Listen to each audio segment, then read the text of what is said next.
make a difference in your life, something that you will take along with you and that you remember maybe when you go back a few years from now to this memory, you think, oh, I really learned something which was useful for my life. Before I start, I want to say I'm very happy to see devotees whom I usually don't see. I have not come here for 3 years, I understand it. I see also some devotees who I know since very long, who somehow or other we have not seen each other so regularly. I welcome all of you. I do hope I can reach you all spiritually and give you something where you feel, oh yes, the relationship works. So many hopes we have for this class and the following class. I realized not all of you will be able to participate, but maybe you will feel inspired to listen to the other sections later. So let us sing a little. That's what we are very good in. Jaya Radha Madhava.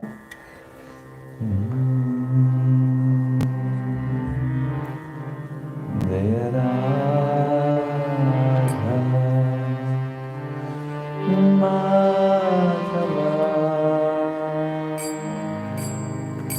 Punya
Yeah.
Krishna Vishnaya Bhutale Srimate Bhakti Vedanta Swami Niti Namine Namaste Saraswati Deve Gauravani Bhajarine Nirvishesha Shunyavadi Bhaskatyare Sadarine Sri Krishna Chaitanya Prabhu Nityananda Shri Advaita Gadadhara Srivasadi Gaura Bhaktavinda Hare Krishna Krishna Krishna Hare Hare Hare Rama Hare Rama Rama Rama Hare Hare Hare. If you wish to transform your life, you need to transform your darshan or vision of life. During the Second World War, something very, very interesting happened on the operation tables that was just too wild or too crazy to be reported to the scientific community. Only about 30 years later, the doctor who experienced this phenomena on his surgery table, dared to speak about it. What had happened? One doctor, I remember his name as Bethmann, but I'm not sure if this is correct. One day had to perform about 20 surgeries on people who had very heavy injuries, like losing part of their legs, being shot and losing vital organs. But on the morning, his nurse came to him and said, "Doctor, we have no morphine. It's all out." Those who know about surgery know that the human being can only take a certain amount of pain before the nervous system collapses, and to make a surgery like amputing a leg without heavy anesthesia is impossible and irresponsible, because the patient will not die because he lost half of his leg. He will die because the surgery was performed and he was not anesthetized properly. So Dr. Bethmann said, then we can't do any surgeries if we don't have morphine. The nurse said, we have to do it. We have to save the life of these people. And I have a bad surprise. We are not getting morphine any longer from America because the Germans have cut the supply line. Then what should we do, said Dr. Bethmann. Well, you just inject the patient with water and tell them it's morphine. It will work. I tried it with my children. Wow, this was a bold woman. Dr. Bethmann saw no alternative. I mean, he knew he would lose the life of all these patients, so he got them all together and said, "Dear patients, you are all mortally wounded. I will have to perform surgery on you, and for this I will give you an injection of a high doses of morphine. And morphine switches out the nervous system, and this way you can survive and tolerate the surgery. So just in case it won't be too difficult, he had also some sticks ready. So the first patient went on. He had lost half of his leg. Dr. Bethmann said, okay. And he gave the injection. You will now fall asleep. You will become a little nausea, and I will do the surgery. Just in case you feel some little pain, here's a stick, you can bite on it. He performed the surgery. It went all right. The patient still lives and can tell you the story. He performed 20 such surgeries after he had switched the vision. He had done something to the vision of these patients. He had told them, I'm giving you morphine, you will be fully anesthetized. And as they switched this vision, they survived the surgery. My dear devotees, if you want to change your life and your reaction to life, you will have to also switch your vision, change your vision, your darshan.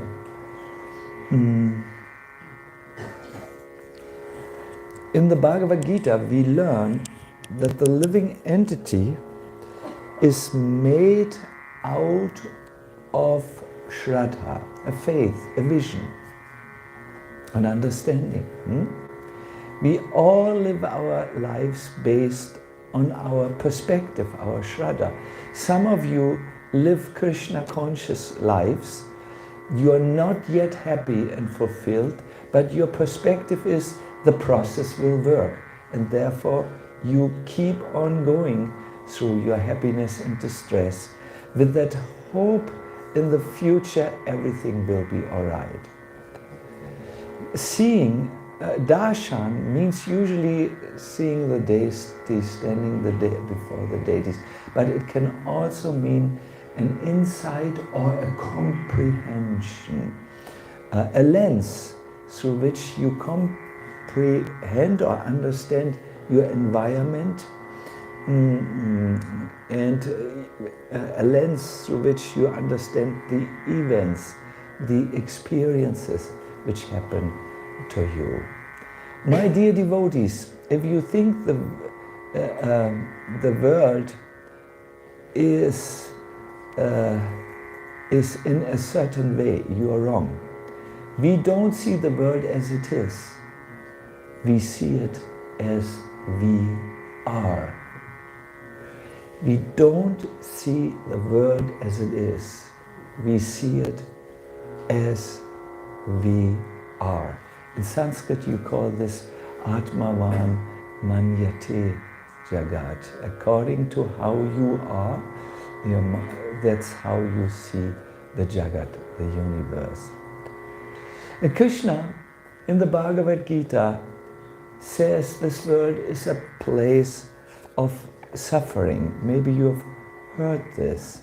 Dukhalayam ashashvatam.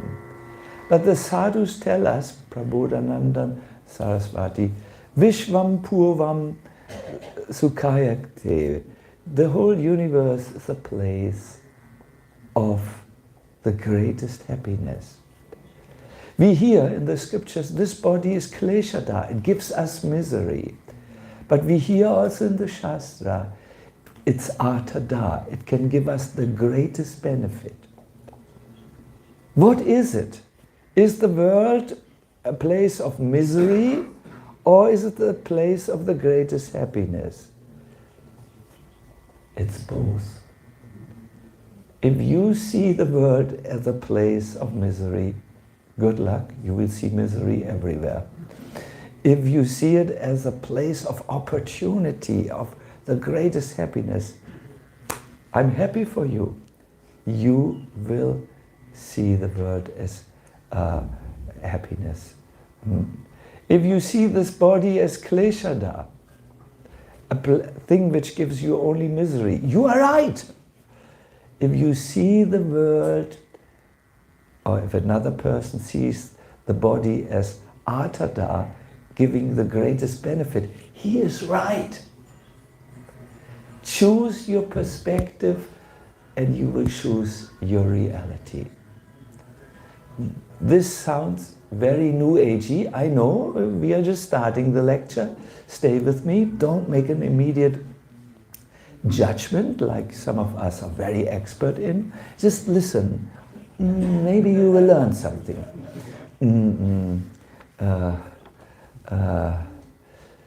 Burijam Prabhu tells me his favorite story.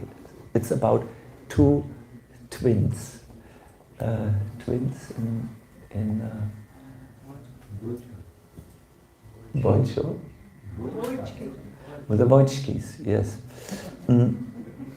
They were identical twins. They came from the same egg. So one, their father was a drunken criminal. One twin became a drunken criminal also. He was a messy. He lived only from one bottle of whiskey to the next. And he was prepared to steal. And the other twin was a surgeon, a doctor, who sometimes in his free time went to Africa to give treatment for free.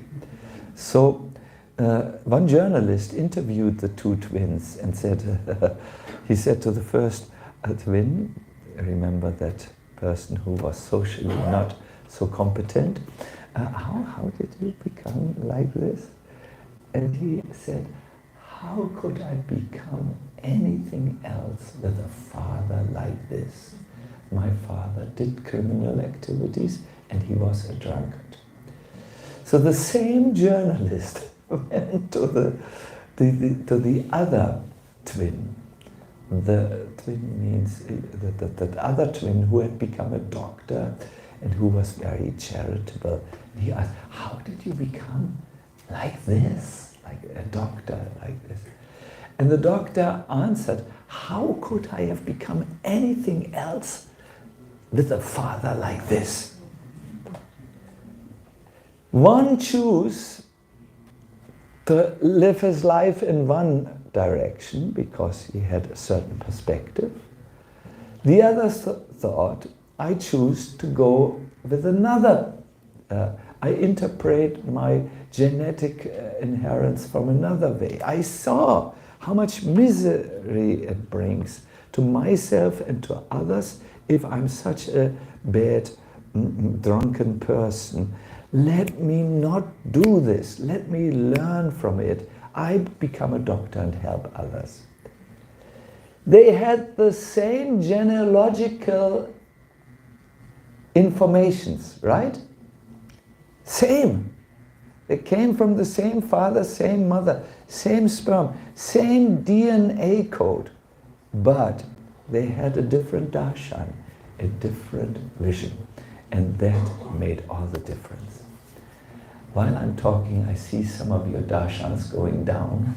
You have not enough oxygen. So we must request Madhu Chandra. I know, why not open fully? If you need a jacket, I have. Because there's a little cold just next to it. Prabhu, you look a little tired. Do a little breathing, no? Yes.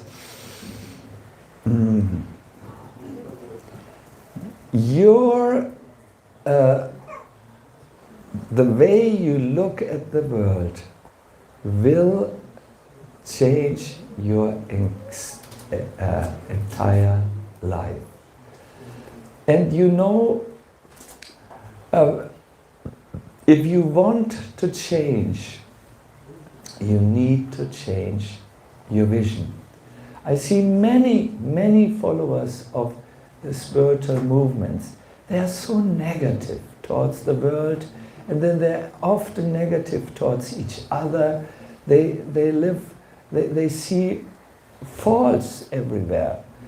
And there are others who are just have chosen, I do not wish to be negative any longer. I don't like a negative perspective. I'm not interested to hear about the mistakes of others. Only if I absolutely have, then if it's helpful for others. And they live in a different universe, a different movement. For them, the Hare Krishna movement is an opportunity. And for others who have a negative perspective, they just are locked in a cage of engaging with the faults of others. But do you know what? Krishna consciousness is not about what someone else does or does not do. It's about what you do in relationship to Krishna. So it's important to have the right vision. And if you meet genuine sadhus and you listen in a receptive mood to their instructions, your vision can easily change.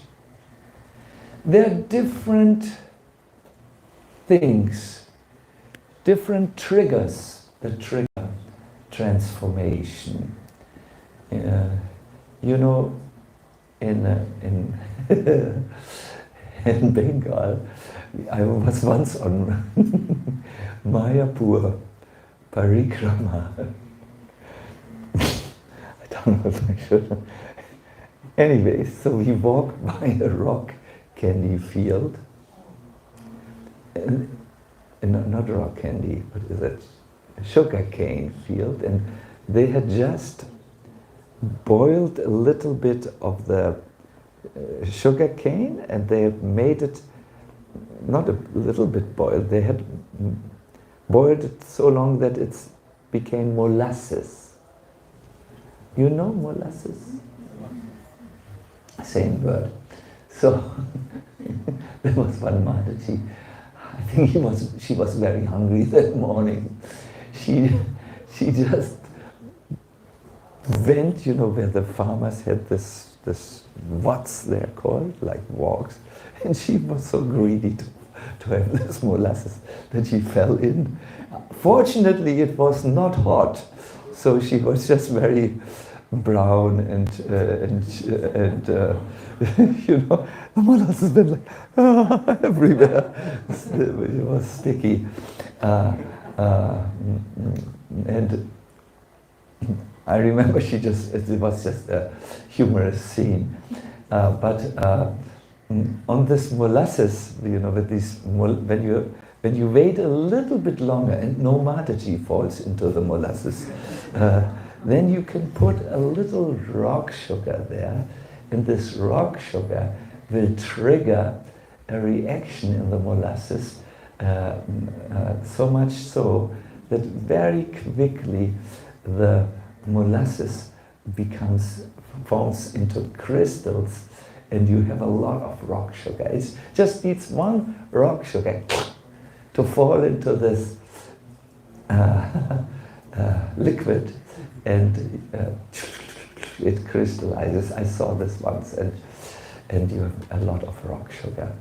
So transformation is also triggered, not by rock sugar, but by something, and it is different from person to person. For instance, someone might get the impetus to change his perspective when he sees an example through the eyes. In the scriptures, Uddhava, the personal friend of Krishna, is such an example. He was a highly intelligent advisor to Krishna, and Krishna wanted him to learn about the secrets of devotional love, so he sent Uddhava to the gopis in Vrindavan with some letter which Krishna had written to them.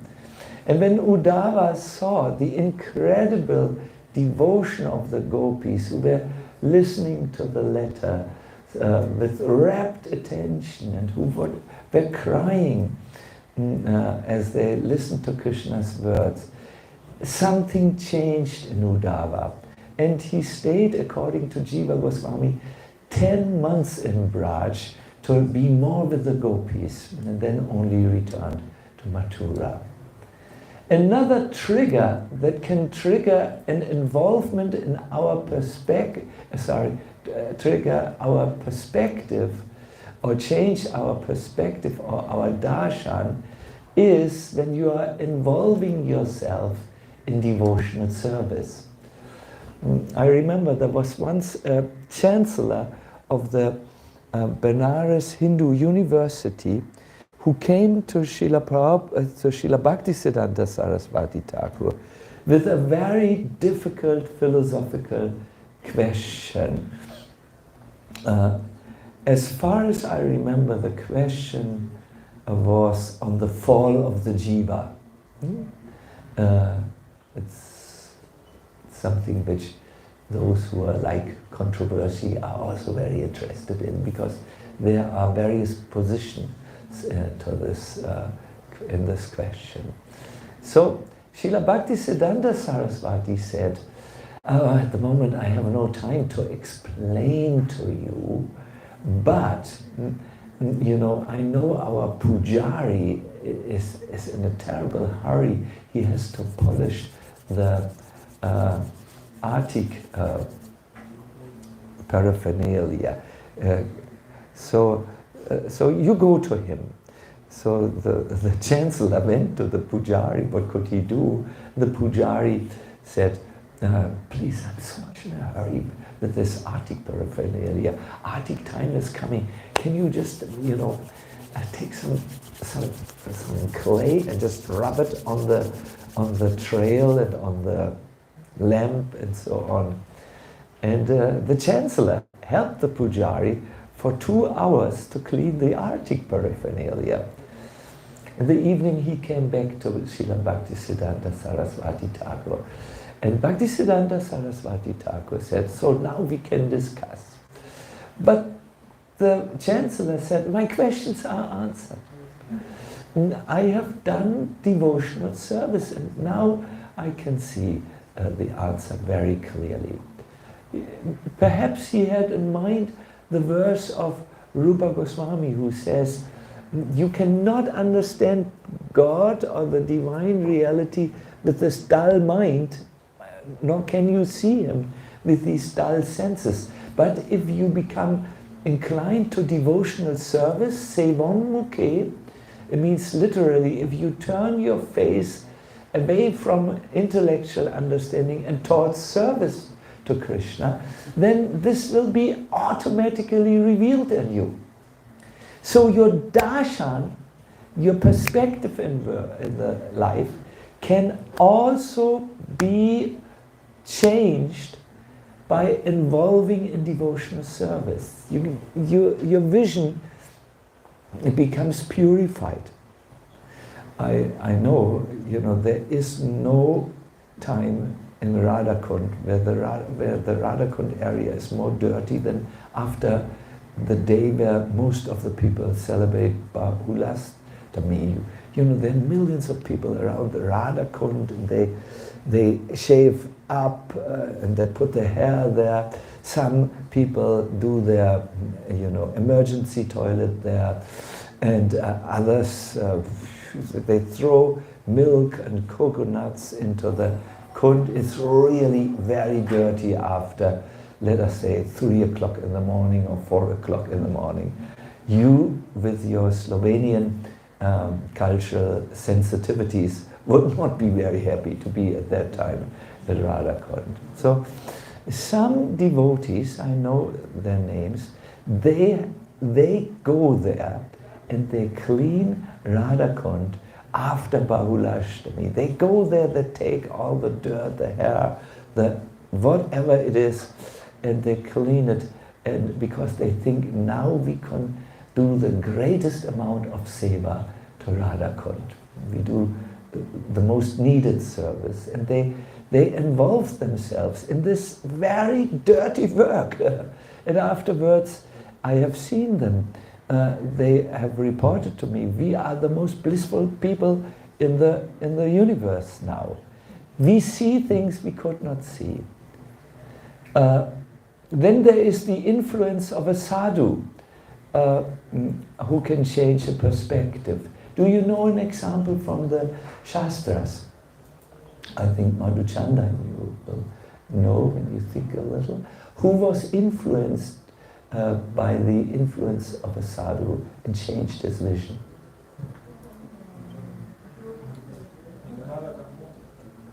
Yes, Narada Muni is a very powerful change agent. I'm thinking of, yes, someone said the hunter.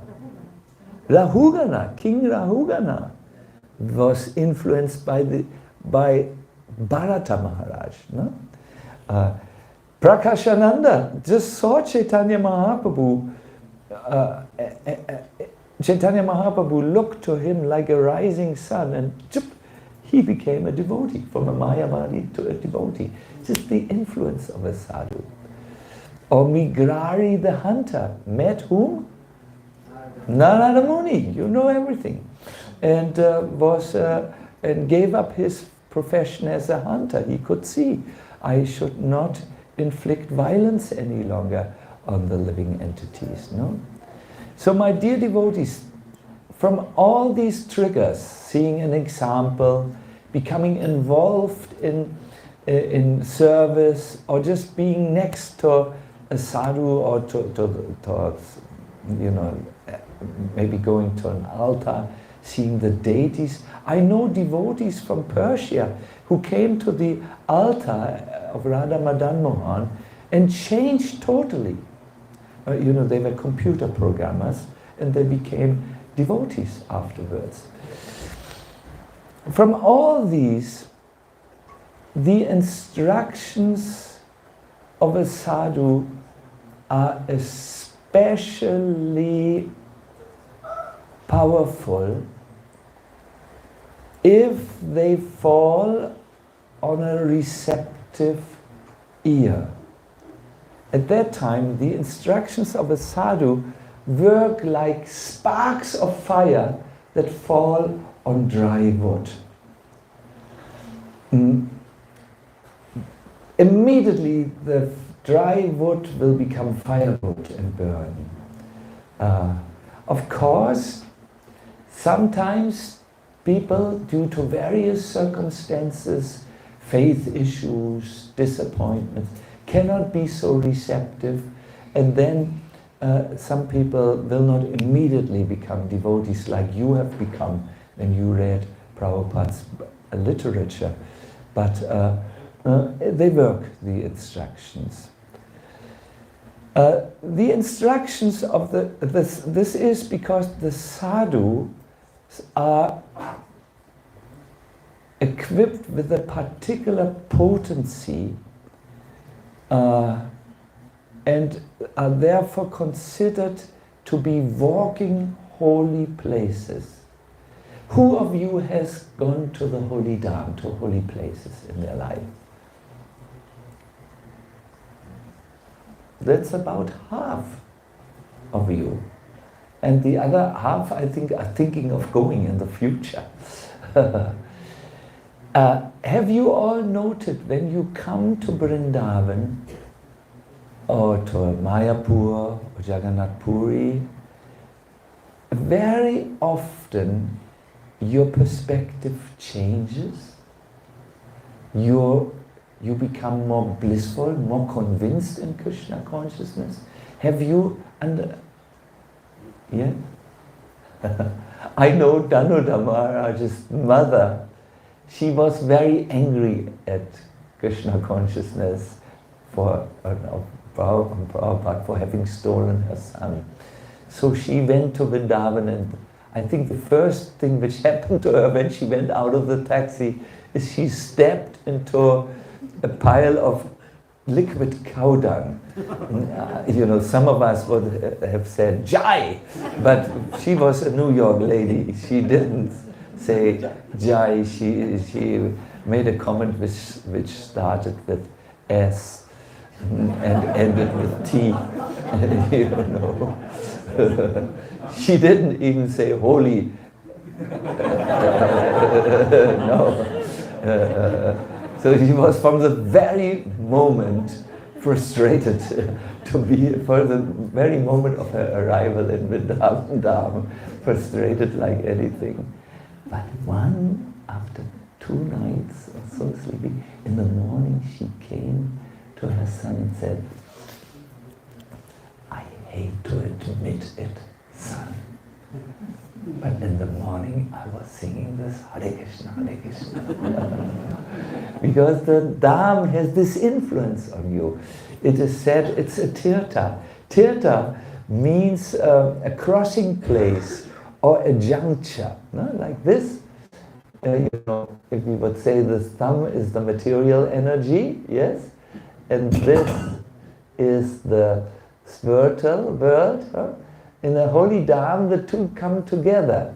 And when you are there, here, at this juncture point, yeah, you can cross from the material to the spiritual world. Krishna has created these holy dhams to help us conditioned souls. There are 3 kinds of holy dhams. One is the place, like Vrindavan and so on. The second is, Kesava Maharaj calls it an envisioned place. It's something like when you decide, here where I live,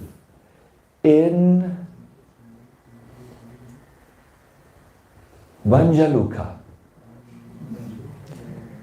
In my apartment, I have Vrindavan dust, I worship the deities. This is Vrindavan. And you behave like Vrindavan, you will feel the Vrindavan influence. Envision. Or some devotees will say, oh, this is New Vrindavan. In America, this is New Vrindavan, and here's Radha Kund, there's Shyama Kund, there's Giri Govardhan. Then this place becomes an envisioned holy place, and those who go there, they can make some experience. But the third tirtha is an individual tirtha, or a devotee who carries Krishna in his heart. It is said tirti kuvanti tirtani. Such a devotee who carries Krishna in his heart is a tirtha, and a holy place, a walking holy place if you so want. And he can turn others into holy places. In other words, very simply speaking, some Shakti is invested in him, which makes everyone who comes to him more Krishna conscious, because they come in the close and the spiritual energy. I saw this with my spiritual master. My dear devotees, people who came to Prabhupada, they forgot what they wanted to say.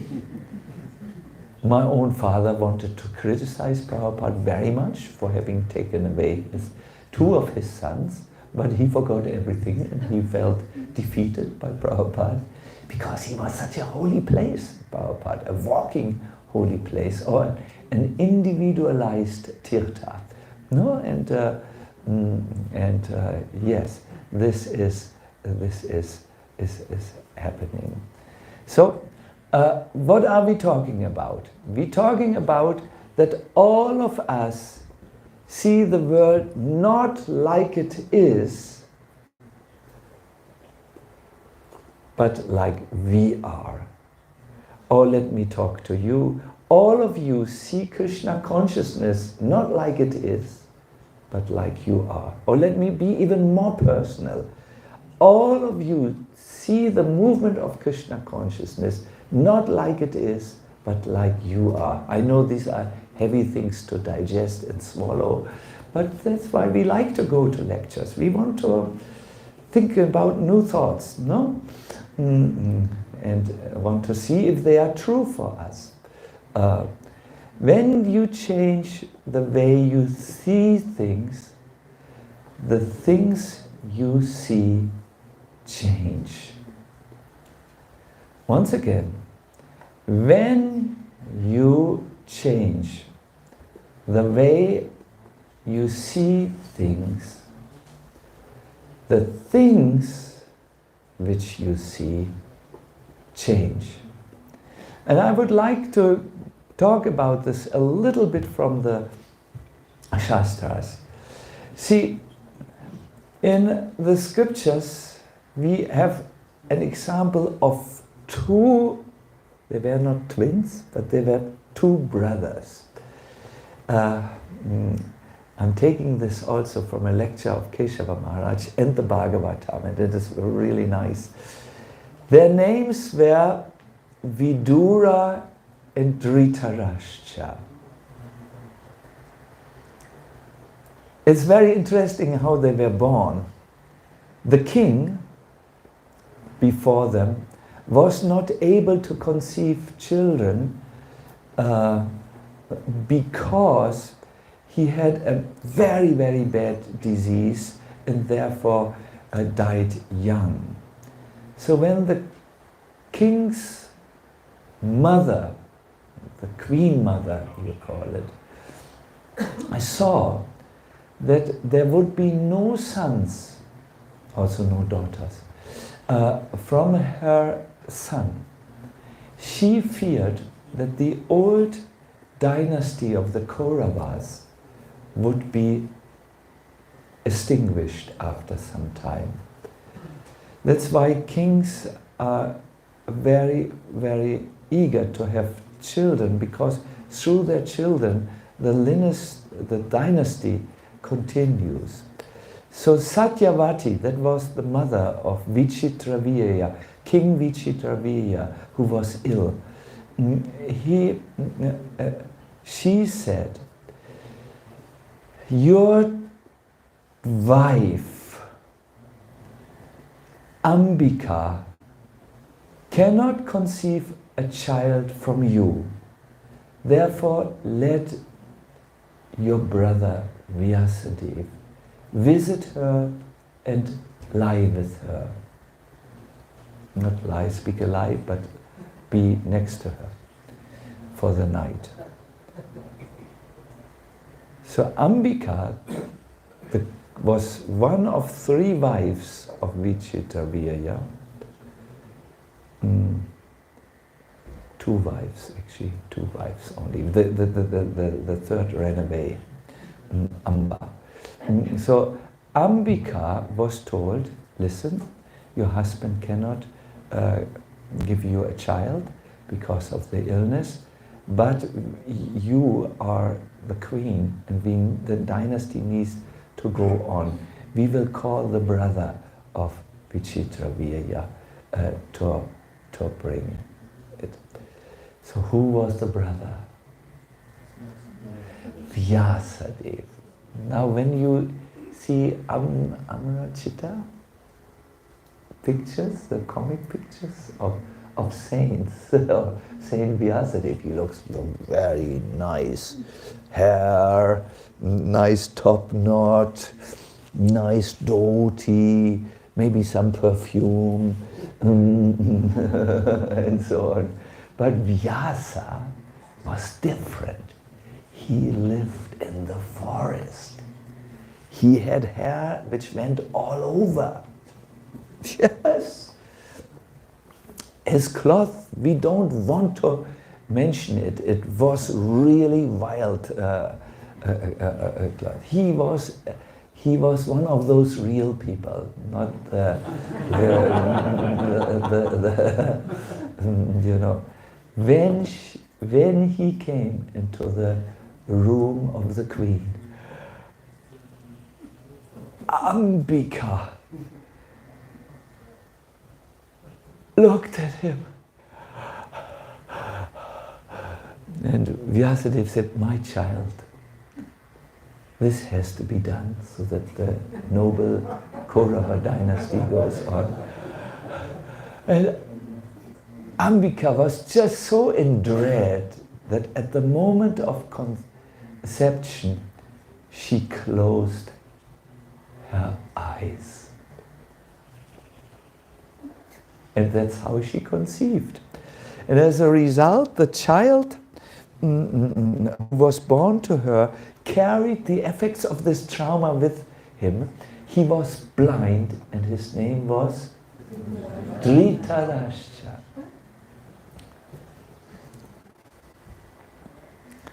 When the queen's mother saw the blind child, she said, Tene ureiru, that's not okay. This child is not capable. A blind king, we have not heard. Bring this, the second one has to surrender. So Ambalika came, and she had not heard who would come. But when Vyasadeva entered the nicely arranged and decorated room for conceiving the next king, Ambalika just went totally white. She was so shocked by the exterior. When she conceived, the child who came out was totally white. As white as the shirt of Vijay Gauranga's, it was not this white, but this shirt white, it was very white. And he did not look very much like a king. His name was given to him, the Pale One. What is the Sanskrit name? Pandu, correct. So Satyavati said, Tene uredu. That is not okay. We must try a third time. So the first one was called again, what was her name? Ambika, yes, Ambika. And when she heard she had to surrender another time, she said, Tene uredu, I can't do this. And she called her maidservant. He said, listen, my dear maidservant, you will be the mother of a very, very important child. You have to surrender. And I tell you one thing, don't become shocked. The sage Vyasa comes directly from his austerities. So the maidservant was ready and surrendered. She was very joyful. She gave herself entirely to Vyasadeva, who was very pleased with her and said, I bless you with a very enlightened child. And her son was Vidura. We hear in the scriptures, Vidura was an exalted personality. He was Dharmaraj or Yamaraj on holiday. You know, he wanted to, Yamaraj wanted to make a human experience, and he for some time gave up his post in the lower planetary systems and came as Vidura, an enlightened child who lived as a servant of Krishna. Now, I will have to go a little bit faster because I don't want you to miss the main thing why you have come here tonight. For the time being, the blind one, Dhritarashtra, was made the king. But it was understood that when Pandu, the second choice, would be of age, he would become the next king. And this was really done. When Pandu became old enough, he was crowned king, not Dhritarashtra. And Pandu was always very good to his blind brother. He said, brother, don't worry, you know. And he brought him to a chariot where horses are and said, you can drive horses, you can do everything. He encouraged him. He was a loving brother, younger brother. And Dhritarashtra felt so happy with Pandu. And he had no problems with Pandu being the king until Pandu died and his died. By now Dhritarashtra had 100 sons, led by the evil Duryodhana, and Pandu had 5 sons, the 5 Pandavas, and they returned from the forest to the palace when they came of age to rule. But Dhritarashtra had become so embittered by his disease, by his blindness.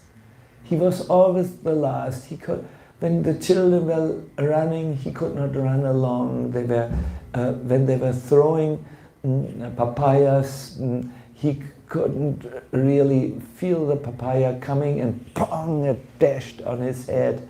Dhritarashtra realized, because of my blindness, I cannot become the king. Dhritarashtra became a bitter person. And although he should have given the Pandavas the kingdom, or at least some part, Dhritarashtra could not do it. He had such a victim mentality developed in his life. He had become so bitter that he cheated the Pandavas. He became actually the enemy of the sons of his brother, whom he had loved so dearly, but who had died. He actually, when they were young, the 5 Pandavas, he was part of a plan to burn them in a house of shellac, a palace of shellac.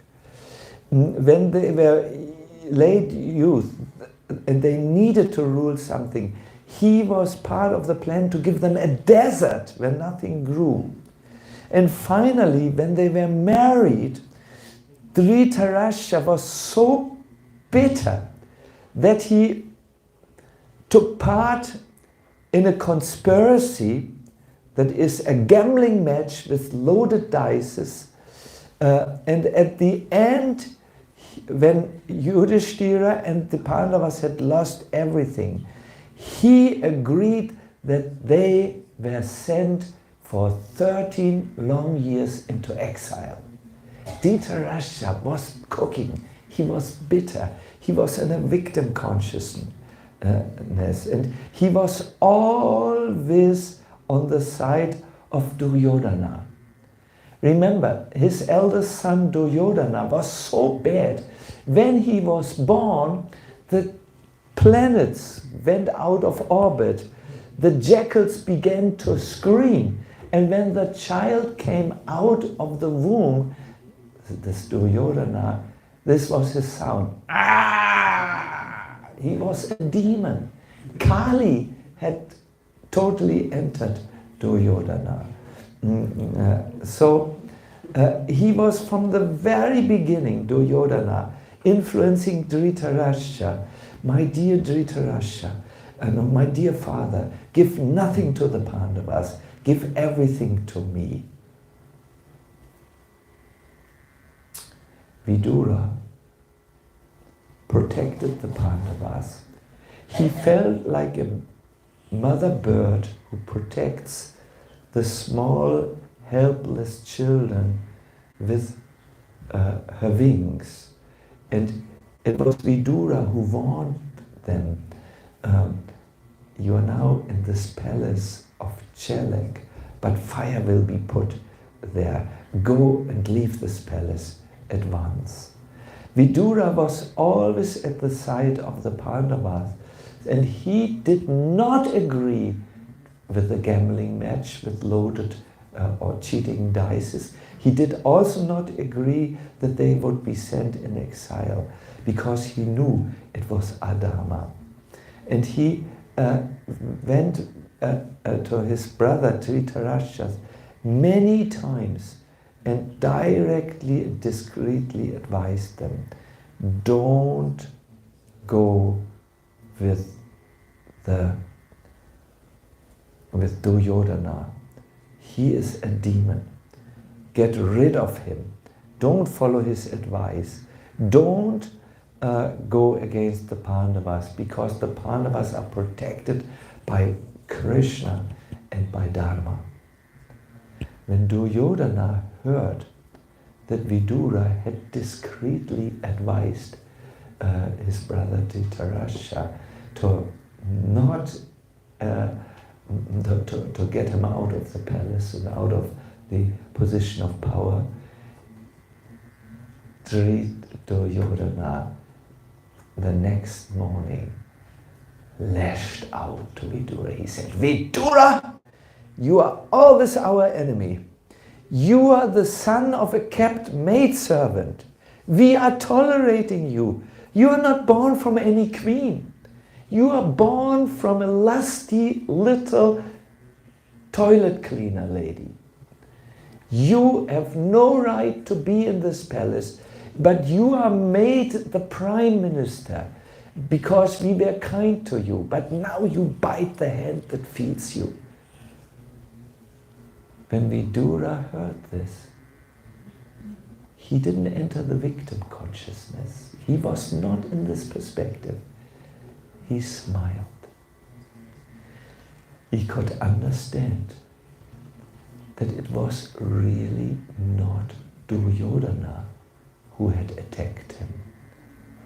It was Krishna who had facilitated him to make a change in his life and leave the compromised position of being a minister to a government that was totally corrupt. The government of Dhritarashtra and his 100 evil sons. So he took his bow and placed it at the door of the palace. It means, here, I have served you with my bow, with my abilities, but now I leave this. And he fearlessly left the palace to move with the higher plan of Krishna, who wanted him to not be part any longer of the constant offenses against the Pandavas. Everything happened like it is meant to happen. One night before the battle of Kurukshetra, Krishna went. It was not one night, it was like 10 days before the battle of Kurukshetra. Krishna went to Dhritarashtra. He said, Dhritarashtra,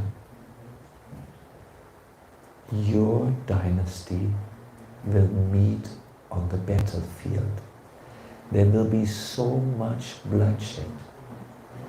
And you can avoid it this moment. You just have to say one sentence, Duryodhana, get out. Dhritarashtra, when he heard the voice of Krishna, he said, oh Vasudeva. Vasudeva is not the name of Krishna. Oh Vasudeva, all my life I am in darkness. No, he was blind. But when you speak to me,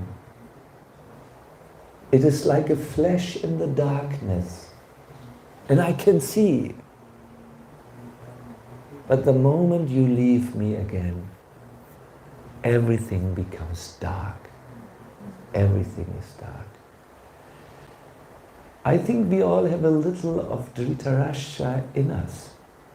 Do you know what Dhritarashtra means, the Sanskrit word? I've written it down. Dhrita means to hold on, and Rashtra means land. I know only a few of you have land to hold on. I have personally no land to hold on. But, you know, to hold on, not just land, but out. Maybe it's your dhoti you hold on. Or your instrument, or your car, or your plans. Most of us are very expert in holding on in our perspective and our plans. And sometimes we hear something that is better than holding on. And it makes sense. And we are enlightened. Wow! For the moment the darkness leaves us. But when the instructions stop, when the environment is different, when we are back into our own environment, which we have created, our own little karma prisons. Not everything is a karma prison. Our own environment. Let's not I take this karma prison away. Then, my dear devotees, when we're for a moment seeing this, we return. How often have you heard how devotees say, oh, it was so nice at the festival, it was so nice at the japa retreat, it was so nice at the seminar. And then they say, well, oh, after 5 days everything is again the same. You have heard devotees speak like this to you? Have you heard your own self speak like this to you? Yes, yes, because we can't yet hold on to the instructions, because the old darshan, the old insight, the old things are just so compelling that we cannot let them go. Unless you change your darshan, the way you see your life, you will not be able to transform anything much. The art of transformation means to change one's vision. When you have a different vision, life is different, but not after something happens and you have the vision and you look back and then you see it different. No, my dear devotees, it's magical. When you change your vision, you do not experience the same things as you were accustomed to appear. In other words, things change and different things happen to you. This is the wonderful thing. I want to repeat this sentence to you. When you change the way you see things, the things you see change. Total different life. You will say Vishvam Purvam Sukhayate. The universe is a place of happiness, like Prabodhananda Saraswati Thakur. I want to end here with a verse from a person who was able to change his vision. It's the Avanti Brahmana. I think you know he was a miserly person. He had wealth, but he didn't spend it for his family. And gradually, the government, thieves, and other things took all his wealth away from him, so that the Avanti Brahmana, this Brahmana, had to become a beggar. But people remembered how, when they had asked him for help, the Avanti Brahmana had just cruelly closed his doors in their face. He had not given them anything, and they were very angry at him. People didn't give him any food. People made fun of him. I remember things like reading, like, what was it? He had bagged a whole bagging bowl full of food, and he was so hungry. But then when he was just going to eat it, people urinated on his food, so that it was not fit for consummation any longer. He was hit, his danda was stolen away from him. He became an outcast of society and the object of violence, of bad words and so on. He really got the sauce. So one day, he suffered terribly. He became very ill and one day he had an insight and he sang about this. Can I sing you one verse of what he sang? Yes.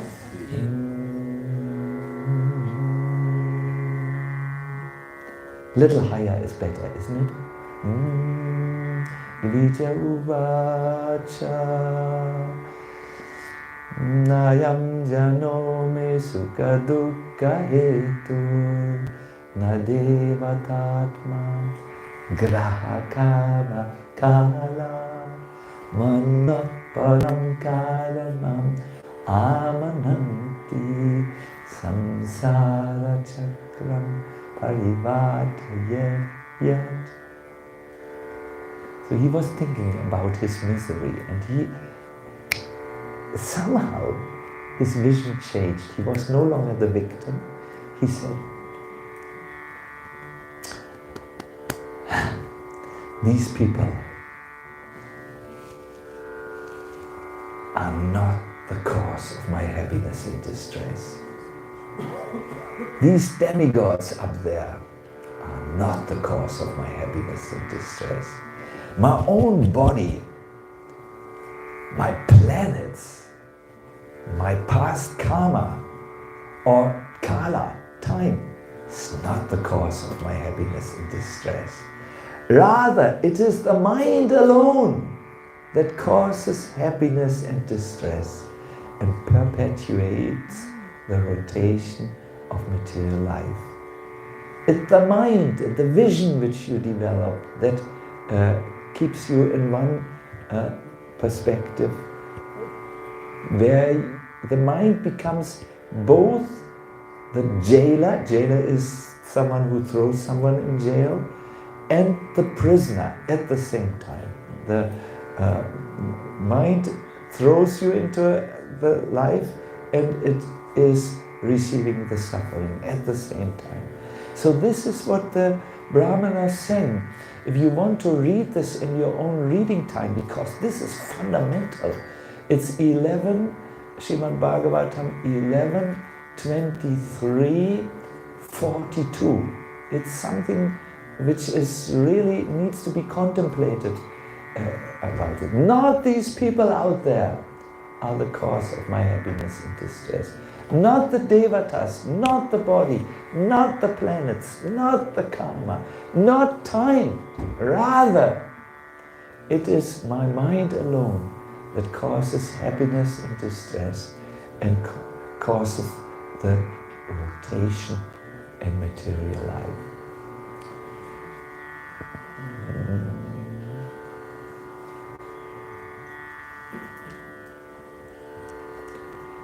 So Dhritarashtra could not see this.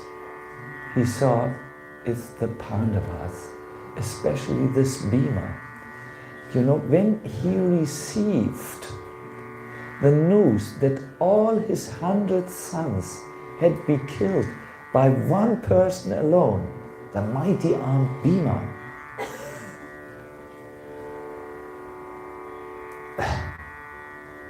he was full of hatred. His victim mentality exploded. Oh no.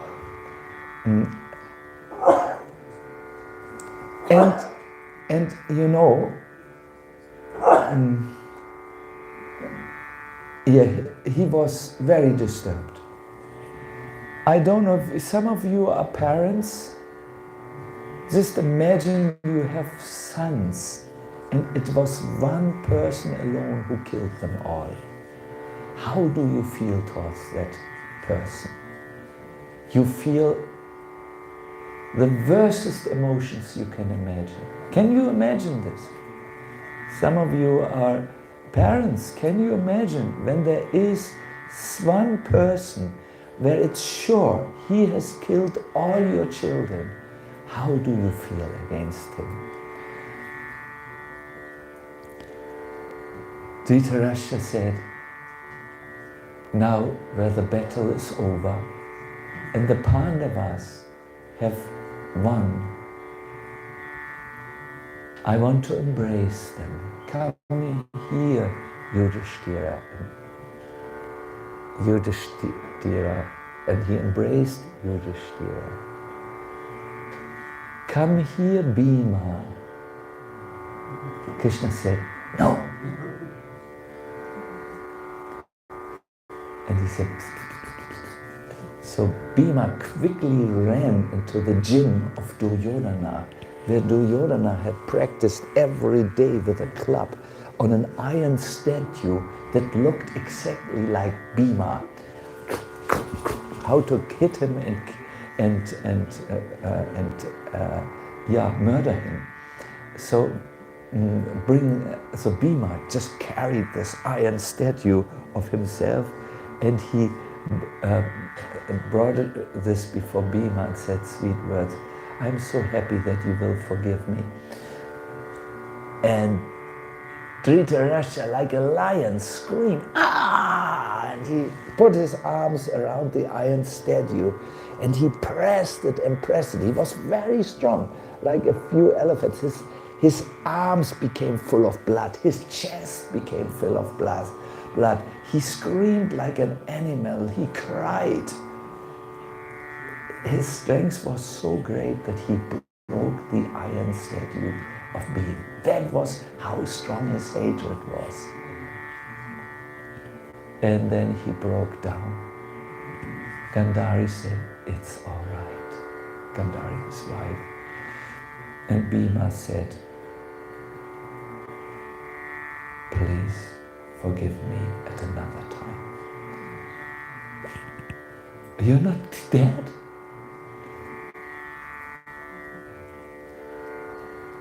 No, uncle, I'm not dead.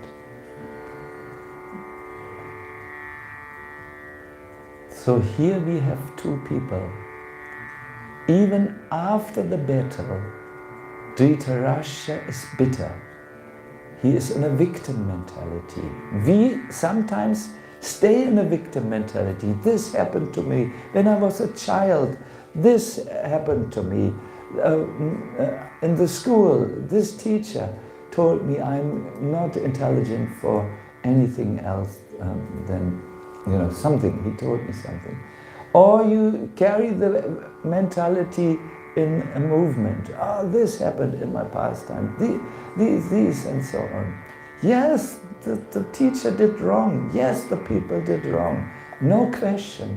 But it's not the goal of life to live with grudges and remember all the terrible things that happened to you. It's the goal of life to live in happiness, to live in Krishna consciousness. And here's the other example, Vidura. Vidura could have broken down when Duryodhana chased him out of the palace, but he chose another perspective. So Krishna's arrangement through Duryodhana, and he put his bow on it and went on pilgrimage. And my dear devotees, I will end here now, although now comes the best part. Tomorrow morning we will hear how Vidura comes back after the pilgrimage to his bitter, sad, angry, frustrated brother, and actually changes Dhritarashtra's vision and life so that even Dhritarashtra became Narottama, the best of human beings. This is a true story of transformation, which you will hear tomorrow. For now, I just wanted to say one thing, is if you want to transform your life, you need to transform your what? Vision. You know already everything. Your vision. And this can happen in various ways. You can see an example, something that makes you totally, that changes you totally. I like to see people, an example, something that happens. I know when in our little ashram, the Ukraine wars, we heard of the Ukraine war, I was sad, I was powerless, I was disempowered, because I thought, is it possible that human beings still have not learned from World War I, World War II? Is it possible that they try to find solutions by violence? And I was so happy, not happy, disempowered.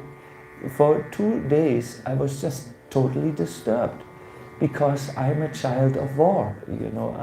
My father is a warlord. He's still alive. He was a warlord in Hitler's army. I heard about all these things. I know what it is. Then I said, I don't want to be in this vision. We sometimes allow ourselves to come in the victim vision, like I did, in order to justify our laziness to help. What I did is I just started to collect money. My nephew went to the border and brought refugees out with a big bus. Yes, I have a nephew called Madhusudan, also a devotee, and so on. And we did many things. Global puja for the Ukraine, where even Deepak Chopra spoke, and famous people spoke, and we raised Lakshmi and sent it there. We did not agree to stay in the helpless victim vision. We wanted to change things. Yes, this is what I have today. It's really a cliffhanger, only a preparation to what happens tomorrow. I will quote a few verses from the Bhagavatam to give substance to what you hear. And I think it will be very, very useful when you hear what happened to Dhritarashtra and how he changed. Hare Krishna. So I wish to see if you have anything to ask or you would like to. Yes. Vaikuntha Murti? No. Prema Murti.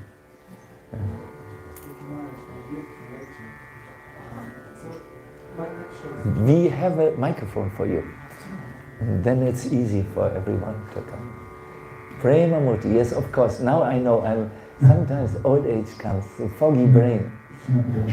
More yoga must be done. Thank you for a wonderful lecture, very inspiring.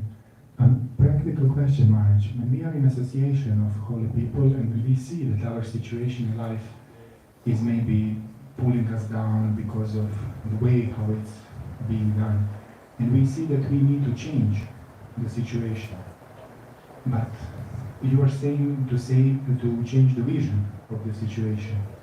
So can you please just maybe explain today, or if it will be a topic for the next day, what about changing the situation itself, like to moving, like from the situation that is pulling us down?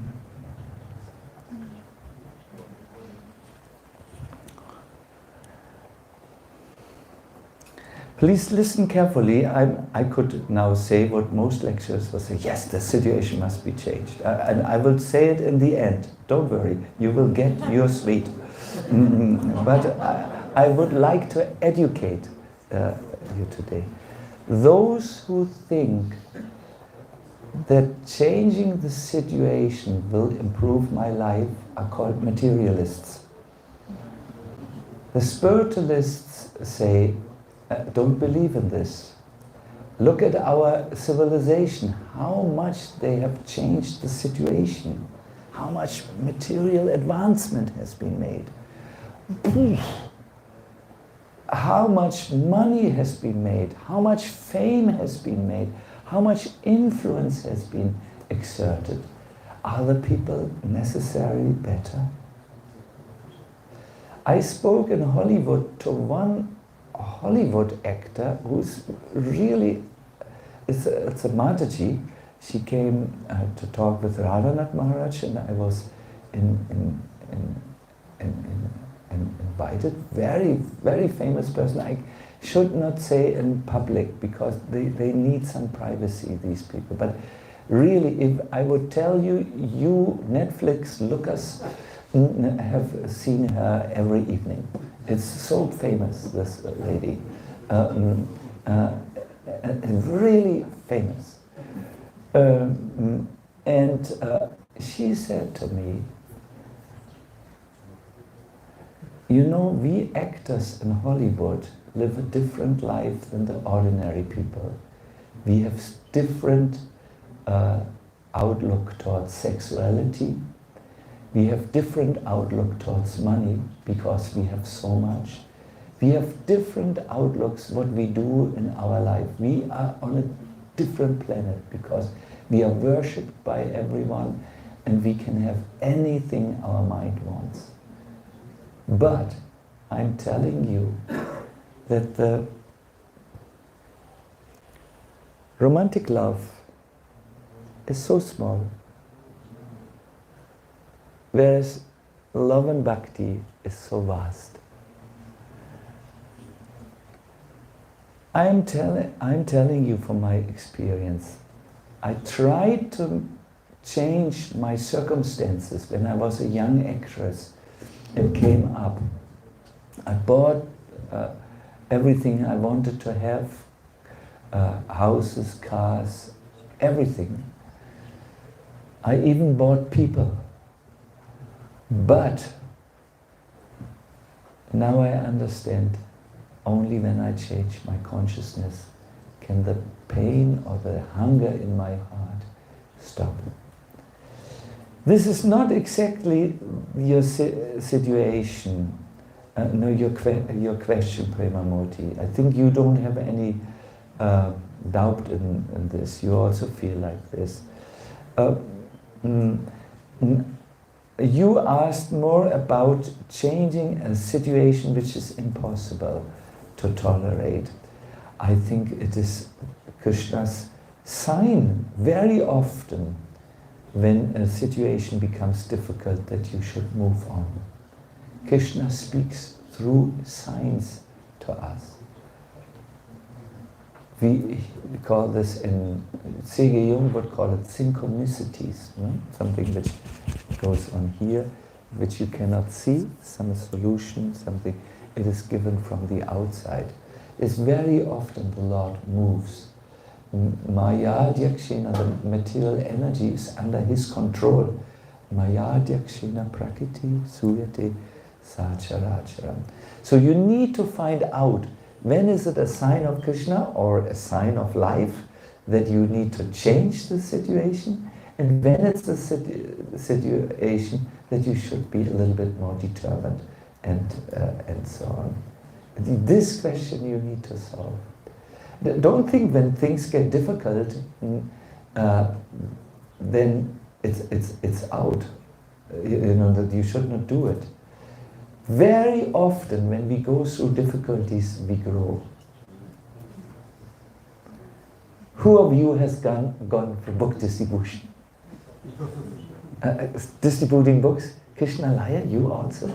Little. You know, go, Madhu Chandra, you have also gone? Oh, actually for a long time. 6-7 years, and you were stationed in Belgrade, I believe. Skopje, Belgrade, everywhere. Mumbai, New York. You know, when you go out with the book, a spiritual book, and you meet people, and they can be so impolite. And then but those of us who have stayed and gone through the service know, this is how I learned to overcome difficulties. You know, I had to.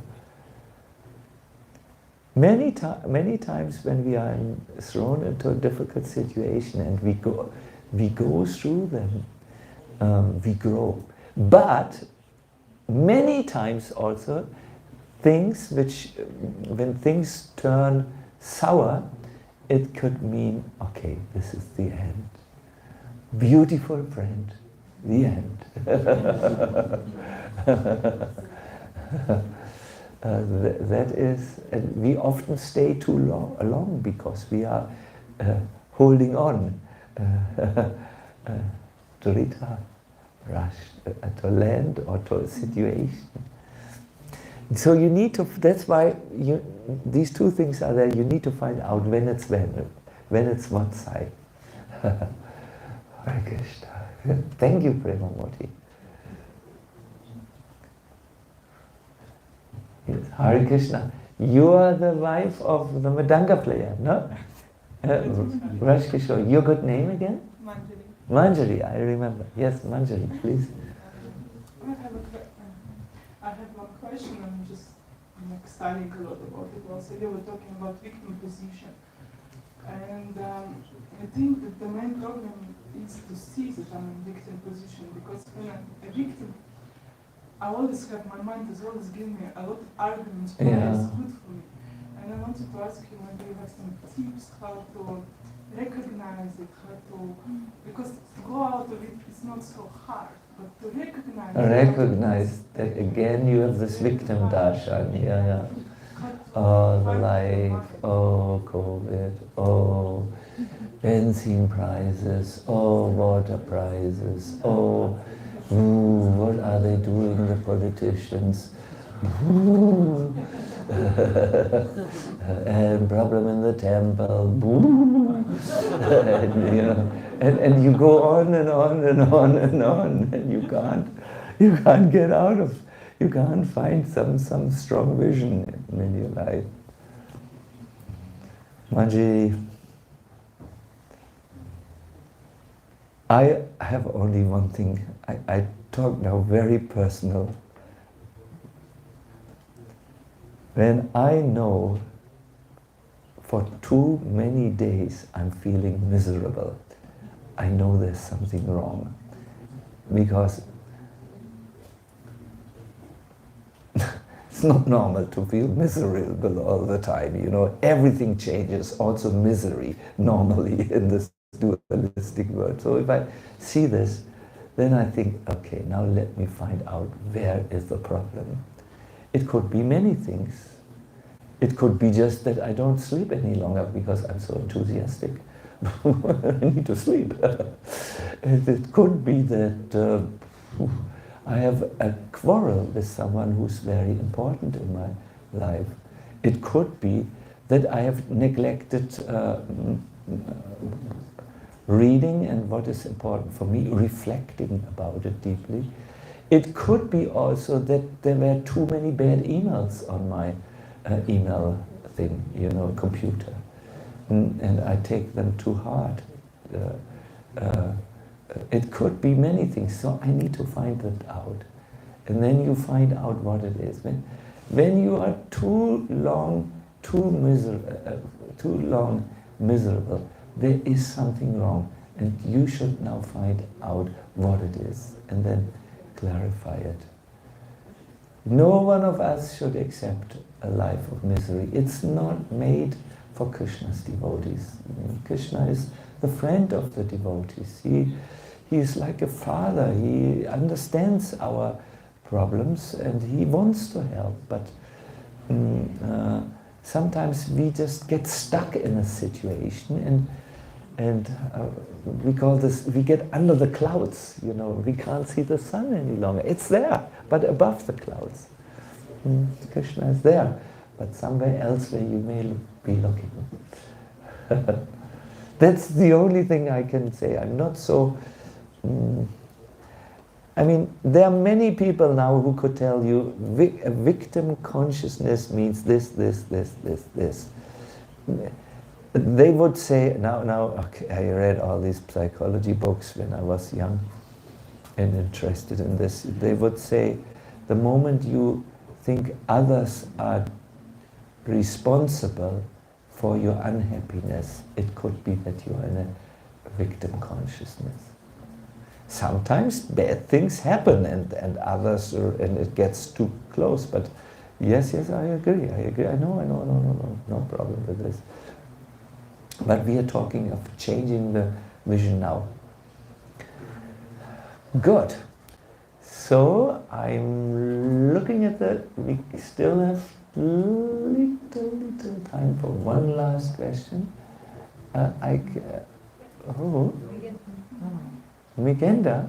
At this point that there is a question. There is a question. Who? Purnamasi. Hare Krishna Purnamasi. Purnamasi was in Jamashtami in Golokadam.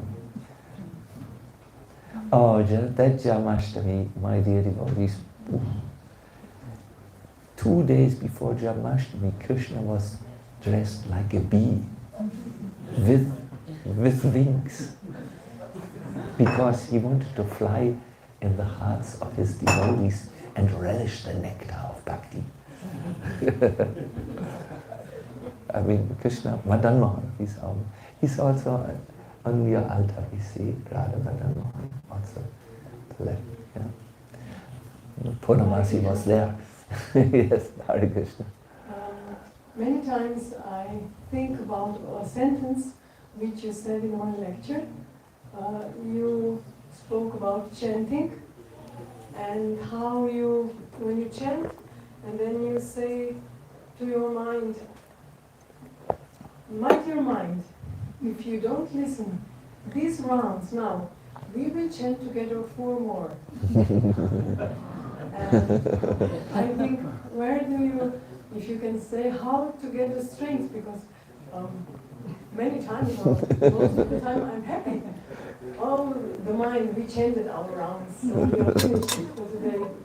So, to be on this side, you know that you are strong enough to say, yeah, Hare Krishna. take care.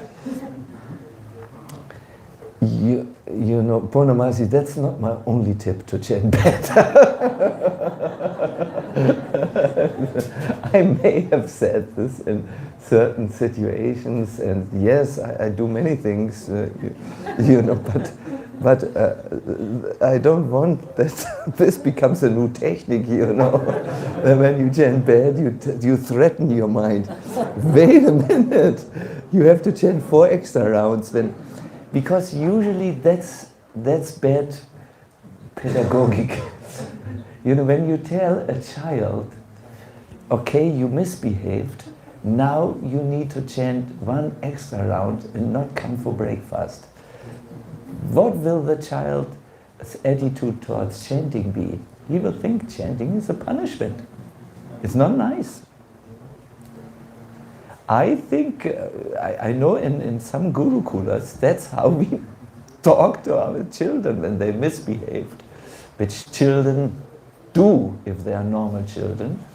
Then we said, stay back after class and chant 1 extra round. And the children began to hate the japa. So maybe in one case we can sometimes, you know,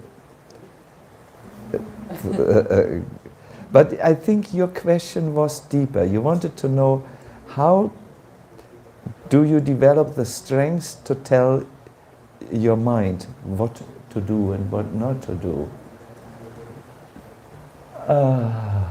Namasi.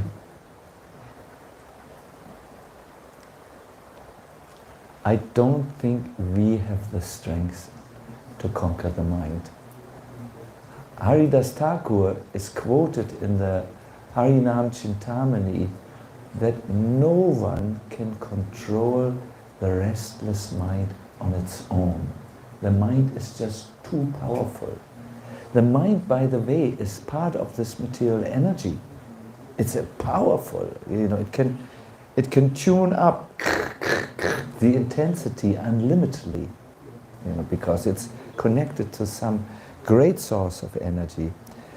The only one who can really conquer the mind is the same who can conquer the material energy.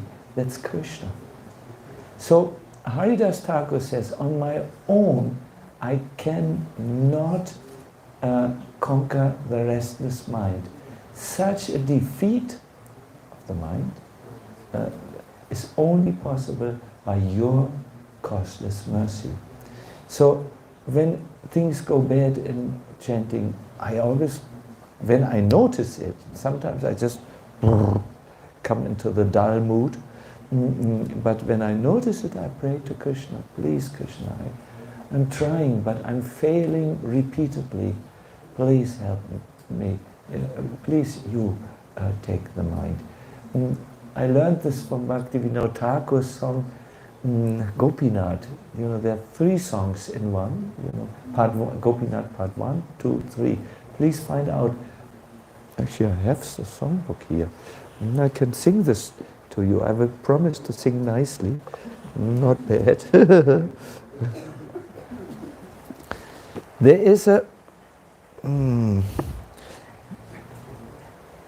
is a beautiful song where this is explained. The solution to the mind is given. I will Siddhi Lara Krishna. Oh, Gauranga Nityananda, Sri Radha Krishna, Sri Krishna. Here it is. Page 134. I can't remember anything. What was it? 130. 134.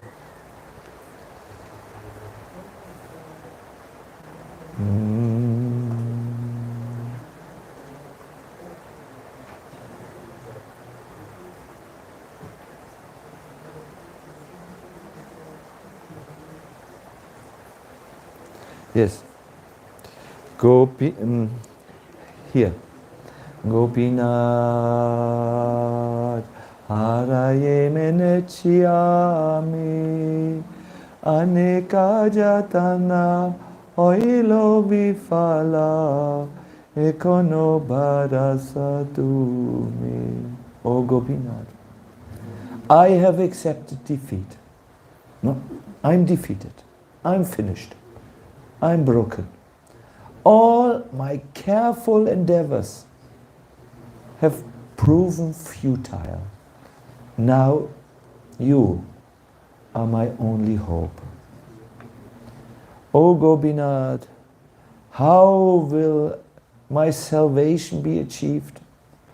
My powerful senses have brought my mind under their control and do not relinquish their addiction to worldly enjoyments.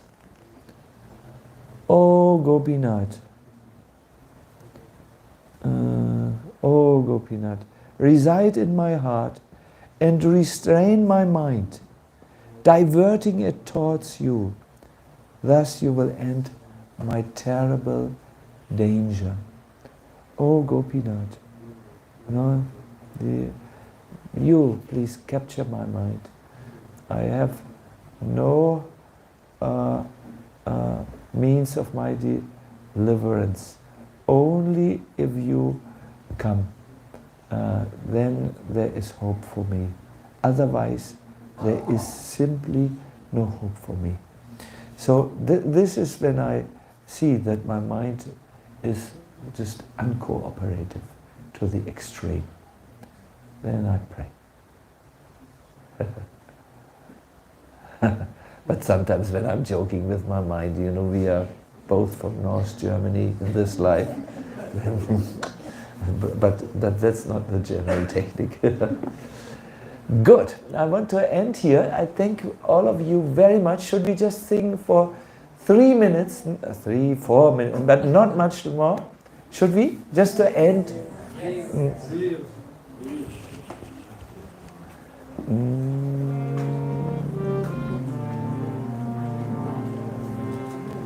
Krishna Krishna Hare Hare Hare Rama Hare Rama Masi Rama Rama Hare Hare Hare Krishna Hare Krishna Krishna Krishna Hare Hare Hare Rama Hare Rama Rama Rama Hare Hare Hare Krishna Hare Krishna Krishna Krishna Hare Hare Hare Rama Hare Rama Rama Rama Hare Hare Hare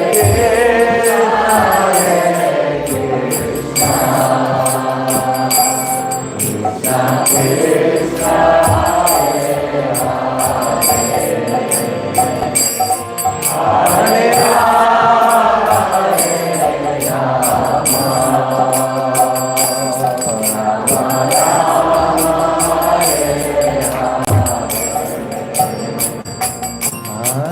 Rama Rama Hare Hare Krishna Krishna Hare Hare Hare Rama Hare Rama Rama Rama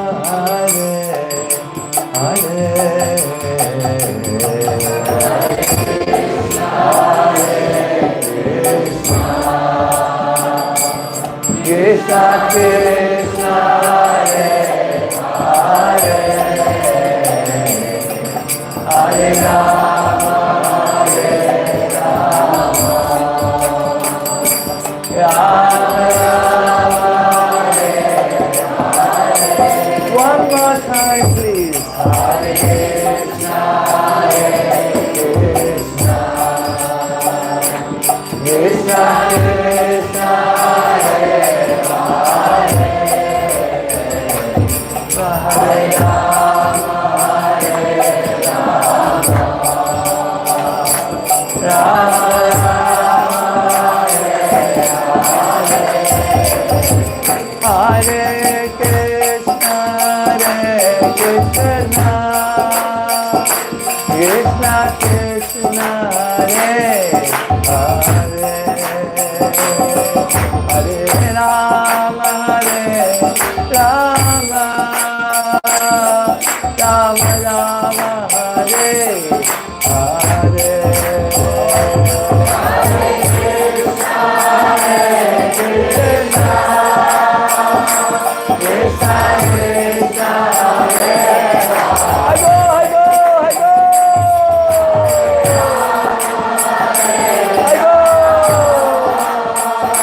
Thank you very, very much.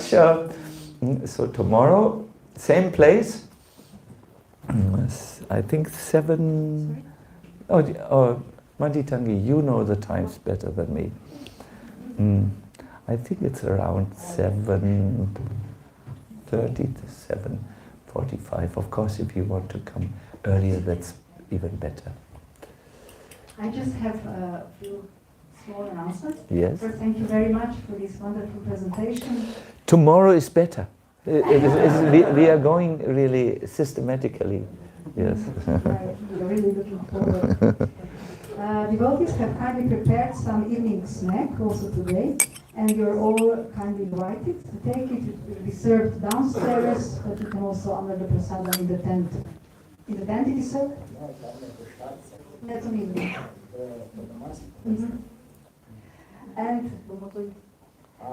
And we have also a kind request for all devotees who are daily visiting the seminars and who are not sleeping in the temple.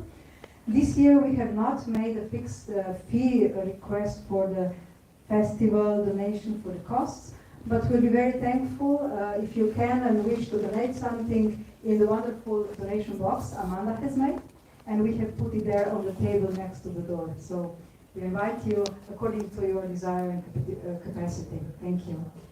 So tomorrow, Harinam, we